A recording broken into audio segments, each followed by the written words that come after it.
할렐루야. 네, 다시 한번 인사합시다. 메리 크리스마스. 네, 하나님의 은혜가 오늘 충만한 이 예배가 될 줄로 믿습니다. 2022년을 한 주간 앞둔 성탄절이고 오늘 주일입니다. 오늘 성탄절이 주일이라서 더 좋은 것은 이 성탄절 예배를 더 많은 사람들이 들을 수 있다는 것이 너무나도 감사한 것 같습니다. 오늘은 하나님의 아들 예수님께서 인간으로 태어나신 날입니다. 우리에게 영원한 생명 주시기 위해서 예수님께서 오셨습니다. 인간들은 죄로 인해서 하나님의 품을 떠나서 또 그 죄로 인해서 생명의 연한이 다 찬 후 우리의 몸은 흙으로 돌아가고 우리 영혼은 하나님 앞에 서게 될 것인데, 예수님을 알지 못하고 믿지 않은 사람들은 지옥의 심판을 받을 수밖에 없습니다. 그러나 누구든지 예수님 믿는 자들에게는 하나님이 모든 죄와 허물을 용서하시고 우리에게 영원한 생명을 하나님께서 선물로 주십니다. 할렐루야. 바로 이 하나님의 놀라우신 섭리와 계획이 이루어진 순간이 바로 예수님이 태어나신 이 성탄절 속에 감춰져 있습니다. 오늘 시간 예배할 때 하나님께서 다시 한번 우리 눈과 귀 여셔서 이 성탄의 비밀들을 알게 하시고 우리 주님 더 깊이 만나는 은혜가 있기를 우리 주님의 이름으로 축원합니다. 먼저 지구상 곳곳에 일어나고 있는 오늘의 모습들을 우리가 한번 돌아보기를 원합니다. 먼저 우리 대한민국에는 성탄절 때마다 화려한 파티가 열리는데, 죄송하지만 예수님이 없는 화려한 파티가 곳곳에 열려져 있습니다. 그리고 우리 한국을 비롯한 전 세계 상황이 굉장히 어렵습니다. 경제 상황이 어렵다는 얘기가 곳곳에서 들려옵니다. 영국 같은 나라는 한 해 물가가 10% 올랐다는 뉴스가 나올 만큼 우리는 좀 선방한다라고 말해야 될지 모르겠습니다만 참 어렵습니다. 물가가 올라는 것이 얼마나 실감이 나면 점심시간에 식사하러 나가면 실감합니다. 요즘에 6,000원, 7,000원짜리 메뉴가 잘 없어요. 웬만한 한식도 거의 9,000원, 만원 하는 시대에 접어들었습니다. 기름값은 왜 이렇게 비싼지 모르겠어요. 그래서 이구동성을 어렵다는 시대 안에 살고 있고요. 지난 3년 동안 우리 코로나 바이러스에서 코비드19로 인해서 계속해서 이게 아직도 현재 진행형입니다. 들린 얘기로는 1월달 안에 실내 마스크가 해제된다는 그런 뉴스가 들리긴 하는데, 아직도 우리 인류가 눈에 보이지 않는 이 작은 바이러스와 열심히 싸우고 있습니다. 그리고 멀리 러시아와 우크라이나의 전쟁이 거의 1년 가까이 지속되고 있습니다. 굉장히 많은 군인들이 목숨을 잃어버렸고 민간인들이 학살당하는, 정말 전쟁은 승자와 패자가 없는, 모두가 그 아픔을 고스란히 떠안는 참혹한 현실입니다. 러시아와 우크라이나의 전쟁이 길어지면서 전 세계의 경제가 같이 휘청이고 있습니다. 그래서 속히 이 전쟁이 끝나야 그래도 우리 좀 평안한 때를 보지 않을까 하는 생각을 가져보게 됩니다. 그리고 신앙적인 면에서 우리 기독교를 위협하는 수많은 타 종교들이 포기 활동을 하면서 우리 기독교의 성장보다 이슬람의 성장의 속도가 더블 스코어라 그럽니다. 2배 이상 더 빠르게 움직이면서 지금도 우리 기독교 세계에 많은 위축들이 일어나고 있고, 특별히 한국교회 코로나 시대를 겪으면서 부흥이 중단됐다는 얘기가 자주 들려옵니다. 수도권에는 아직도 코로나 이전의 성도들 70%도 회복되지 않았다고 얘기합니다. 무슨 말입니까? 우리 한국의 인구의 절반이 수도권에 집중돼서 살고 있는데요. 기독교 인구가 30% 마이너스 성장했다라고 사실 우리가 인정을 해야 될 것 같아요. 굉장히 참담한 이런 성적표를 우리가 받아들이고 있습니다. 안으로 보나 바깥으로 보나 참 어려운 일들이 계속 진행되고 있는 이때 우리의 마음조차 졸아들면서 힘든 일들도 너무 많습니다. 그럼에도 불구하고 우리가 힘을 내야 될 이유가 있습니다. 그 이유는 바로 이 성탄절의 주인공이신 예수님이 이 땅에 오신 이유입니다. 할렐루야. 우리가 알고 있는 예수님의 이름과 교회가 세상의 유일한 소망입니다. 할렐루야. 또 수많은 희생 가운데 하나님 우리를 예수님 알게 하셨고 믿게 하셨는데 이 복음의 능력이 오늘 시간 우리에게 소망이 됨을 다시 한번 확인할 수 있는 예배가 될 수 있기를 우리 주님의 이름으로 축원합니다. 자, 우리가 이 성탄절의 의미를 더 깊이 새길 때 이것이 가능하다고 믿습니다. 자, 오늘 이 성경 말씀은 첫 번째 성탄절, 예수님이 오셨던 그 이야기를 오늘 기록하고 있습니다. 여러분, 이 첫 번째 성탄절의 모습은 어떤 모습이었을까요? 우리가 지금 쓰고 있는 이 연대는 우리 기원 전과 기원 후로 나눠서 우리가 사용하고 있는데 이게 예수님의 탄생을 기준해서 기원 전, 기원 후로 사용하고 있습니다. 후대 신학자들이 그 연대를 조금 더 정확히 계산해서 BC 4년으로 추측합니다. 그래서 오늘 이 성경의 본문은 약 BC 4년경에 해당하는 첫 번째 성탄절의 모습을 담고 있습니다. 당시 이스라엘은 로마 제국의 지배를 받고 있었습니다. 여러분, 이스라엘이 있는 그 나라를 기준해서 터키와 그리스를 거쳐서 유럽으로 이어져 있는 이탈리아 본토, 거기가 바로 로마였는데 로마가 이 전체를 다 장악해서 통치했습니다. 이스라엘이 있는 팔레스타인 지역은 로마와 전쟁도 하지 않은 채 로마에게 항복을 해서 속국으로서 지배를 받고 있었습니다. 그래서 그들의 문화와 종교 모든 것이 강제로 강요받는 그런 시대였습니다.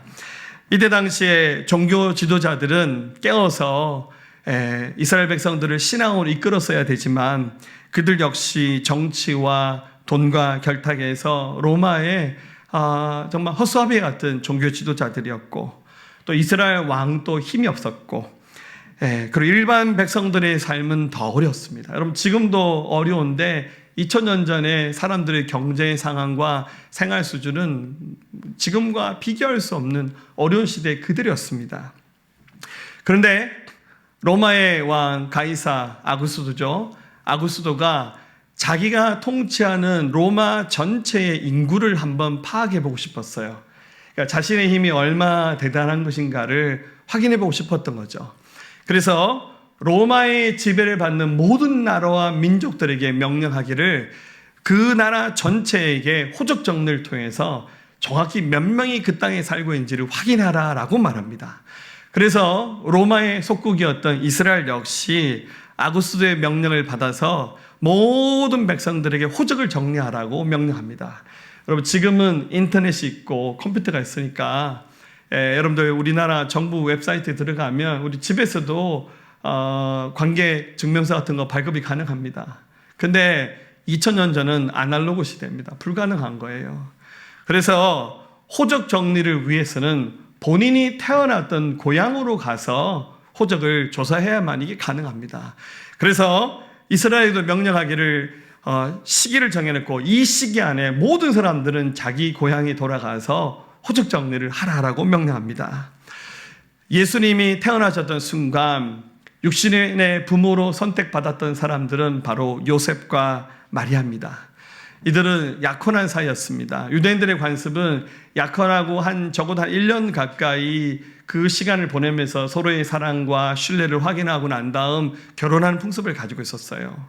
그런데 요셉이 자기 약혼녀였던 마리아를 보니까 갑자기 배가 불러와서 보니까 임신을 한 거예요. 혹시 행실이 나빠서 그런 일이 있나 했는데 천사가 요셉과 마리아에게 계시하기를 성령께서 잉태케 하셨는데 너의 약혼녀 마리아가 낳게 되는 그 아이가 성경에 예언되어 있는 인류의 구원자로 오실 메시아다라는 말씀을 주셨어요.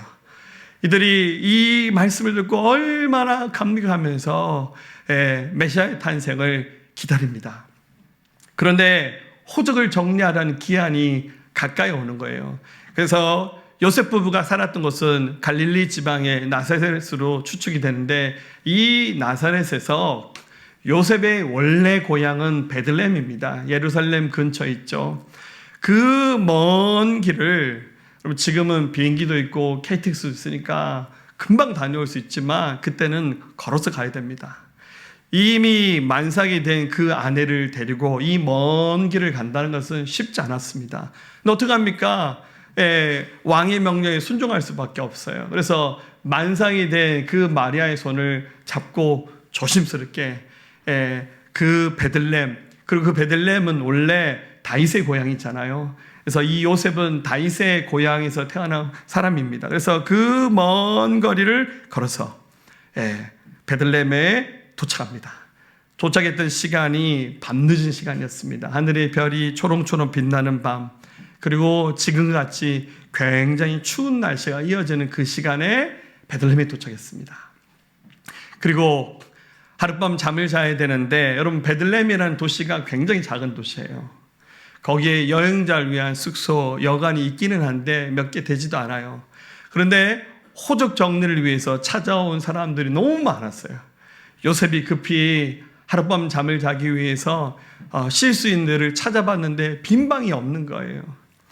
구하다가 안 되어서 그 여관집에 딸려있는 마구간을 찾았는데 겨우 찬 바람을 피할 수 있는 그런 허름한 곳이었습니다. 거기서 하룻밤 잠을 자면서 그날 산통이 오면서 마리아가 바로 하나님의 아들 예수님을 낳게 됩니다. 자, 저는 이 말씀을 묵상하면서 우리 하나님 해도 너무하신다. 어떻게 당신의 아들 예수님을 이 땅에 보내셔서 태어나게 하신 이 위대한 순간, 좀 화려한 궁정에서 태어나게 하시고 좀 멋있게 예수님 오게 하셨더라면 얼마나 좋았을까 하는 생각이 듭니다. 그런데 정말로 너무나도 초라한 그 요셉 부부, 가난한 부부를 선택하셨고, 또 하필이면 호적 정리를 위해서 그 먼 길을 가서 자기 집도 아닌 잠잘 자리도 없어서 그럼 그 마구간에서 잠을 자는 그날 밤 예수님 태어나게 하셨을까? 좀 하나님이 야속하기도 합니다. 7절 말씀, 첫 아들을 낳아 강보에 사서 구유에 누였으니 이는 여간에 있을 곳이 없음이라. 아이가 태어났으니까 아마 속삭이 같은 것을 가지고 아이를 그 강보로 싸서 누일 자리가 없으니까 구유에 누였다는 데는, 구유란 말은 말이 먹는 여물통을 말하는 겁니다. 거기 위에 지푸라기를 깔아놨겠죠. 거기 살짝 푹신하니까 거기다가 아이를 눕혀놓고 예수님의 탄생을 그들이 경험하게 됩니다. 우리 교회에 강아지가 있는데요. 몇 년 전에 강아지가 새끼를 5마리를 낳았어요. 저도 강아지를 키우면서 새끼 낳는 걸 처음 해봤거든요. 근데 제가 개가 새끼를 뵈면 얼마 만에 낳는지 몰랐어요. 인터넷 찾아보니까 얼마 만에 나오는데 제가 얘가 언제 태어날지 알 수가 없잖아요. 대충 계산해 보니까 부활절 때쯤 태어나겠더라고요. 그래서 제가 이 부활절을 기다리면서 우리 새끼를 놓을 때까지 개 주변도 좀 정리해주고 좀 따뜻한 패드도 깔아주고 여기 마켓에 가서 개 태어날 때 좋은 푹신푹신한 것 좀 사서, 물론 나중에 다 무릎 뜨고 똥 싸서 버렸습니다만은, 그 깔아놓고는 매일마다 교회 와서 너 언제 새끼 낳냐?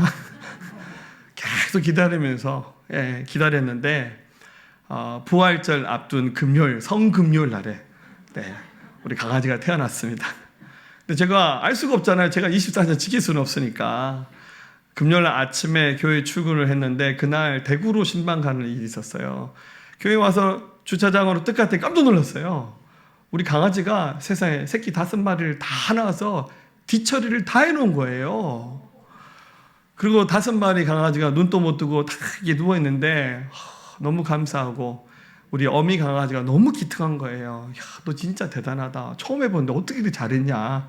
안수기도 할 뻔했어요. 할렐루야. 그래서 그 새끼들을 이렇게 제자리에 넣어놓고 우리 사모님이 열심히 매일 미역국 끓여서 강아지 먹이면서 젖이 잘 나와야 새끼들이 잘 먹을 수 있으니까 참 그 모성애는 대단하더라고요. 여러분, 요셉과 마리아가 이제 정혼한 사이이기 때문에 애를 낳아본 적이 없어요. 그래서 혼자서 여인의 몸으로 아이를 낳는다는 거 어렵습니다. 요셉이 해본 적 있겠습니까? 근데 이게 무슨 병원도 아니고 따뜻한 집도 아닌 마구간에서 아이를 낳는다는 거, 누가 도와준 사람도 없어요. 참 저는 말씀 보면서 야, 진짜 우리 하나님 너무하셨다. 어떻게 이렇게 태어나게 하실 수 있나.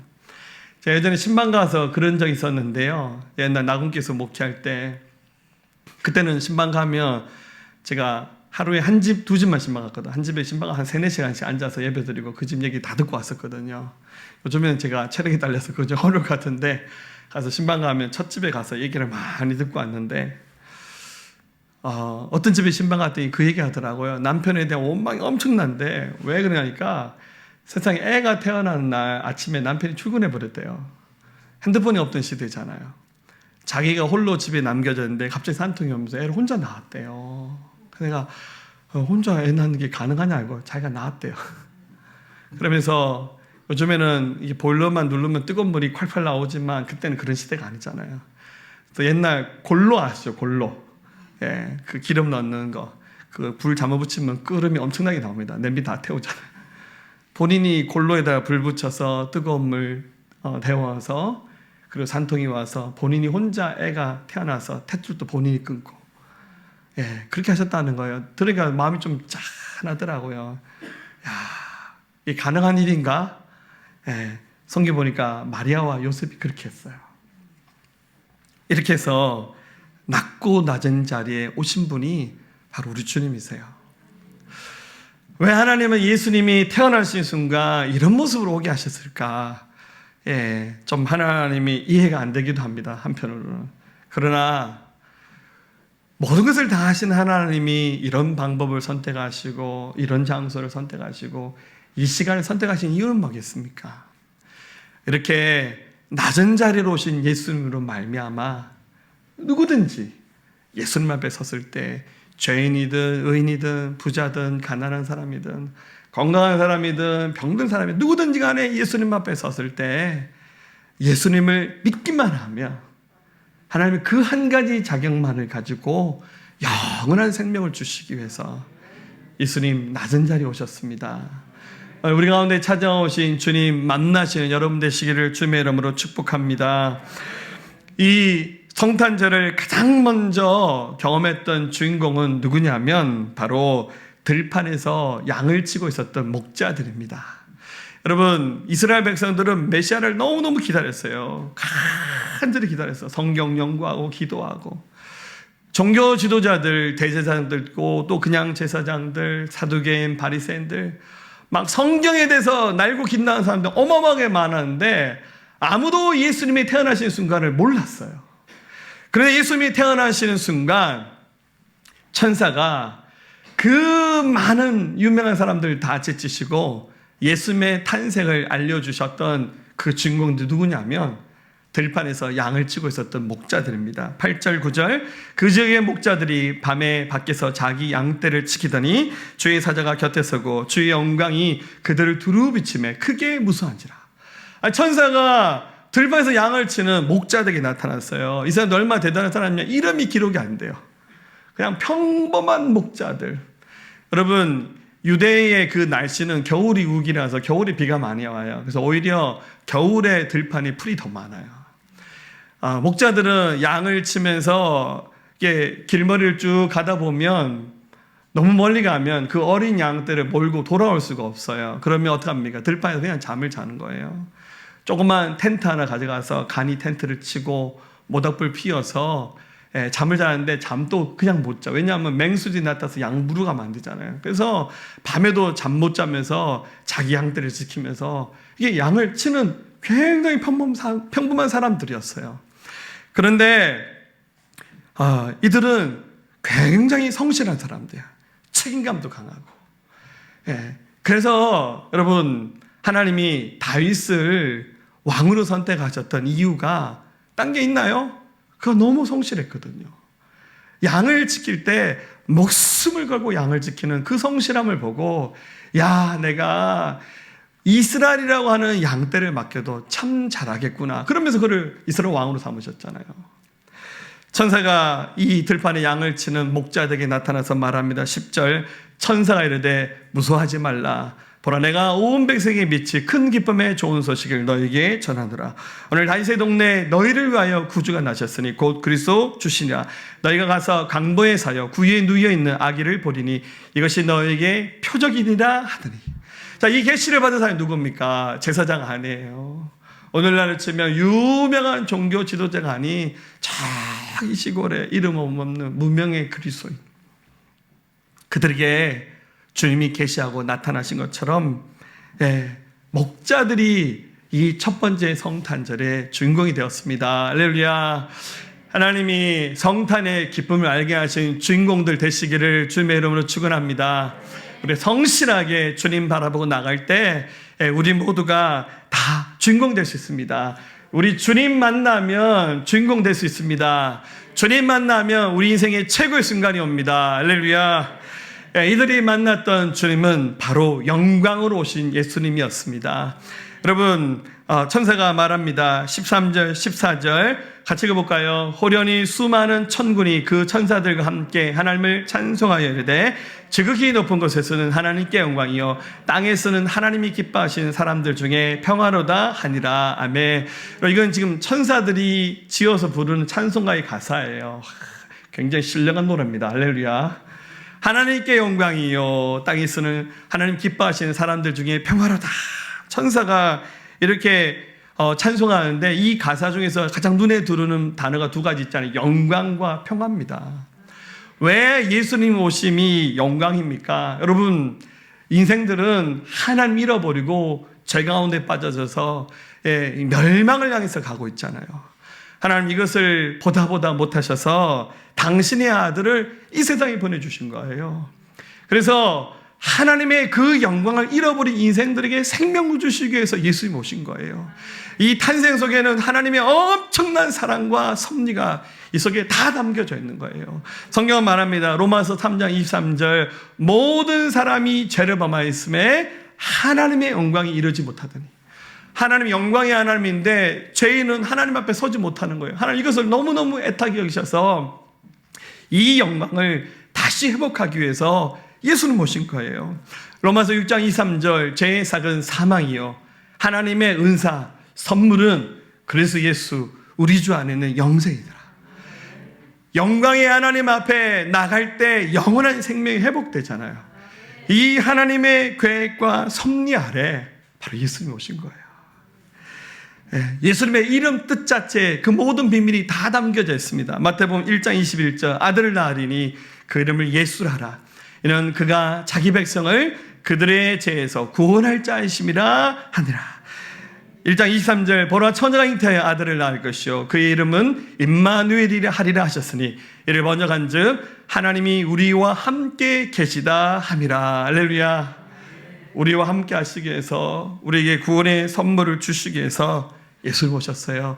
오늘 우리 주님 만나시면서 그 하나님의 영광을 보시기를 주님의 이름으로 축원합니다. 또한 예수님은 평화로 오셨어요. 샬롬으로 오셨습니다. 자, 14절 이 천사들의 찬송을 다시 보면 지극히 높은 곳에서는 하나님께 영광이요 땅에서는 하나님이 기뻐하신 사람들 중에 평화로다. 하나님이 기뻐하신 사람들, 더 정확히 말하면 예수님을 믿는 사람들이에요. 혹은 지금은 믿지 않지만 앞으로 믿게 될 가능성들이 많은 사람들, 우리는 다 모르잖아요. 이 모든 사람들에게 평화로우신 분이 바로 우리 예수님입니다. 할렐루야. 여러분들 복음의 의미를 아는 사람들은 사망에서 생명으로 옮겨지고, 복음을 경험한 사람들은 정말 지옥 같은 삶을 살고 두려움에 떨며 살았다면 예수 믿는 순간 하늘 평안이 임하면서 원래 하나님 안에 있는 그 평안이 우리 안에 부어지면서 기쁨으로 충만한 삶, 평강으로 충만한 삶을 살게 될 것입니다. 할렐루야. 그래서 이 비밀을 알게 되었던 목자들은 자신들이 목숨처럼 지켰던 그 양들을 잠시 들판에 맡겨놓고, 아마 누구한테 잠시 부탁했는 것 같아요. 맡기고는 어떻게 합니까? 급히 요셉과 마리아가 있는 곳을 찾아갑니다. 2장 15절 천사들이 떠나 하늘로 올라가니 목자가 서로 말하되 이제 베들레헴으로 가서 주께서 우리에게 알리신 바 이 이루어진 일을 보자 하고 빨리 가서 마리아와 요셉과 구유에 누이신 아기를 찾아서 목자들은 자기들에게 이르던 바와 같이 듣고 본 모든 것을 인하여 하나님께 영광을 돌리고 찬송하며 돌아가니라. 할렐루야. 그래서 영광과 평화로우신 주님이 너무 보고 싶었어요. 그래서 막 뛰어갑니다. 그 들판이 얼마나 먼 데인지 모르겠지만 그 먼 데서 베들레헴까지 한순간에 달려갑니다. 이미 시간이 꽤 지났겠죠. 가서 보니까 정말 그 초라한 마국간 말구유에 예수님이 태어나셔서 구유의 사역, 그 강보의 사에서 구유에 누워 있는데, 그 얼굴에 빛이 나고요. 그 얼굴에 하나님의 영광과 평화가 깃들어 있는데, 그들이 아는 거죠. 이분이 오셨으니까 앞으로 예수님으로 말미암아 이 땅에 회복될 하나님의 역사들을 기대하면서 그들이 찬송하면서 우리가 하나님께 영광 돌려드립니다 하면서 우리 주님께 감사의 찬송을 올려드린 장면이 바로 이 장면입니다. 오늘 우리 주님 깊이 만나시기를 바랍니다. 교회를 다니셨지만 혹시 그냥 왔다 갔다 하셨던 분 계시다면 오늘 영광으로 오신 와 평화의 왕으로 오신 예수를 만나시기를 주님의 이름으로 축원합니다. 오늘 이 성탄절이 해피 크리스마스가 될 수 있기를 바랍니다. 여전히 세상에는 불안함과 불안정, 전쟁도 있고 기근, 전염병, 우리가 예측할 수 없는 많은 일들이 있지만 그런데도 불구하고 우리가 예수를 알고 믿고 있기 때문에 우리가 가진 이 신앙의 힘으로 우리가 만난 예수를 말미암아 우리 세상을 변화시켜 나가는 그 중심에 저와 여러분들이 놀랍도록 우리 하나님 앞에 쓰임받는 주인공들 될 수 있기를 우리 주님의 이름으로 축원합니다. 자, 올려봅시다. 나는 예수님으로만 만족합니다. 자, 우리 주님 들을 수 있도록 예수님 사랑합니다. 자, 예수 생일이니까 예수님 축하합니다. 할렐루야. 하나님께 감사 박수 올려드리겠습니다. 네, 우리 마지막 찬송 올려드리고 기도로 2부 예배 마치도록 하겠습니다. 자, 우리 박수 치며 찬양했습니다.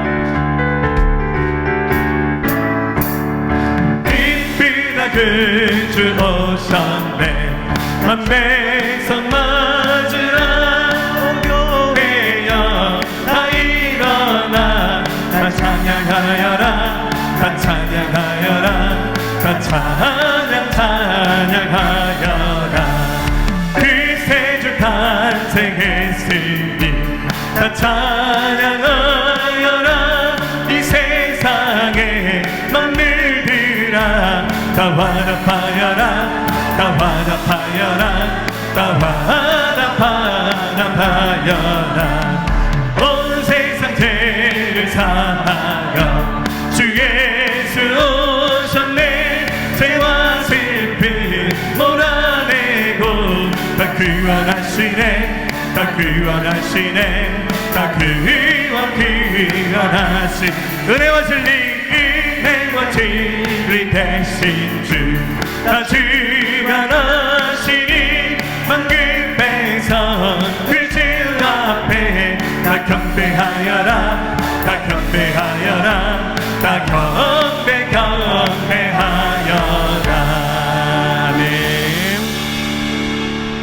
이제는 우리 주 예수 그리스도의 은혜와 독생자를 아낌없이 내어주신 하나님 아버지의 변함없고 다함없는 무궁하신 그 사랑하심과 우리 안에 오셔서 구원을 확증하시고 은사 주시고 각양각색의 좋은 곳을 인도하시는 성령님의 내주하시고 교통하심이 오늘 예수님의 탄생을 기뻐하며 영광 돌려드리 사랑하는 성도들의 모든 심령 가운데 이들의 가정과 일터와 나라 민족과 모든 열방과 우리 새생명교회에 지금부터 영원토록 함께 하옵시기를 간절히 축원하옵나이다. 아멘.